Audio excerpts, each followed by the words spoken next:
दुनिया की बेहतरीन कार कंपनी में से एक फोर्ड कंपनी, जिनके मालिक हेनरी फोर्ड का नाम आप सब लोगों ने सुना तो होगा ही।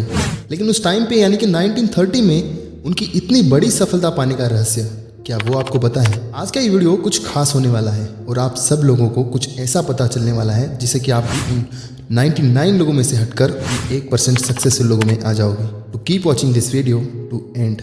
ये बात है 1920 के आसपास की, जब अदर कार कंपनीज के लोग ज़्यादा पैसा कमाने के चक्कर में अपनी ही कार प्रोडक्शन की कीमत बढ़ाते रहते और उनके पास काम करने वाले वर्कर्स की सैलरी घटा देते थे। लेकिन जब बात आई हेनरी फोर्ड की तो उन्होंने इसके बिल्कुल उल्टा किया। उन्होंने अपनी प्रोडक्शन वैल्यू कम से कम कर दी और अपनी कंपनी में काम करने वाले वर्कर्स की सैलरी बढ़ा दी।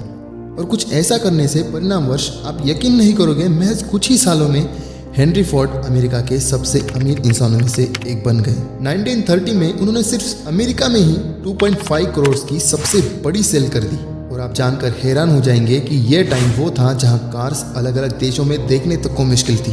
तब हेनरी फोर्ड ने एक बड़ा सपना देखा, मैं जो चीज़ बना रहा हूँ वो हर एक इंसान अफोर्ड कर सके और हर एक घर में फोर्ड की कार होनी चाहिए। और वो दिन भी दूर नहीं था जब उनका ये सपना रियलिटी बनकर उनके जीवन में आया। दोस्तों, उनकी सफलता के पीछे एक परफेक्ट मैनेजमेंट था और उस मैनेजमेंट में लेने के बजाय देने पर ज़्यादा फोकस था, ज़्यादा जोर था। और अगर वो सिर्फ पैसा या प्रॉफिट कमाने के नज़रिए से कदम उठाते तो वो कभी भी इतिहास नहीं रच पाते।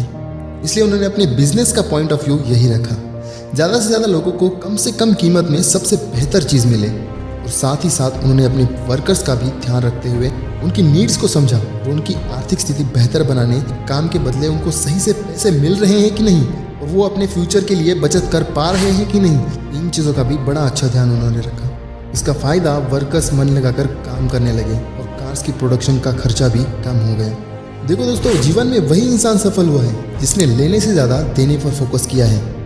इसलिए तुम्हें जितना चाहिए ना, उससे कहीं ज़्यादा देना सीखो, जिससे कि तुम्हें सफलता भी उतनी ही ज़्यादा मिलेगी। जो लोग कम देकर ज़्यादा लेने पर फोकस करते हैं वो बार बार फेल होते हैं, असफल बनते हैं। समझो एक वेट लिफ्टिंग का कंपटीशन आने वाला है और उस कंपटीशन में तुम्हें गोल्ड मेडल लाना है 80 किलो वज़न उठाकर। तो वहाँ तुम्हें पहले 100 किलो तक का वज़न उठाकर प्रैक्टिस करनी पड़ेगी, तब जाकर तुम वो कंपटीशन जीत जाओगे।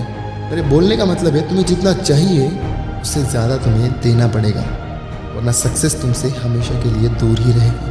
अगर तुम कोई बिजनेस खड़ा करते हो तो लोगों को कितने लेवल तक उस चीज़ का फ़ायदा हो रहा है, उसी चीज़ पर तुम्हारी सक्सेस डिपेंड करती है। पूरे जीवन में आपने कभी ऐसे एग्जाम्पल्स नहीं देखे होंगे या सुने होंगे कि लोगों को ना दिए या फिर कम से कम देकर बड़ी सफलता मिली। अगर फल खाना है तो पहले बीज लगाना पड़ता है, क्योंकि नेचर का नियम यही है, पहले बीज उसके बाद फल। और अगर तुम इससे उल्टा करने की कोशिश करते हो तो तुम्हारे पल्ले हमेशा असफलता ही आएगी। फल की चिंता ना करके मेहनत करना सीखो। इसी तरह के लाइफ चेंजिंग मोटिवेशनल वीडियोस देखने के लिए आप इस वीडियो को एक लाइक करके हमारे चैनल को सब्सक्राइब भी कर सकते हैं। और अगर चैनल पर नए हैं तो बेल नोटिफिकेशन को ऑन जरूर करें, क्योंकि मैं ऐसे ही कंटेंट्स आपके लिए बनाता रहता हूँ। आपसे फिर मुलाकात होगी एक न्यू वीडियो में, तब तक के लिए जय हिंद दोस्तों।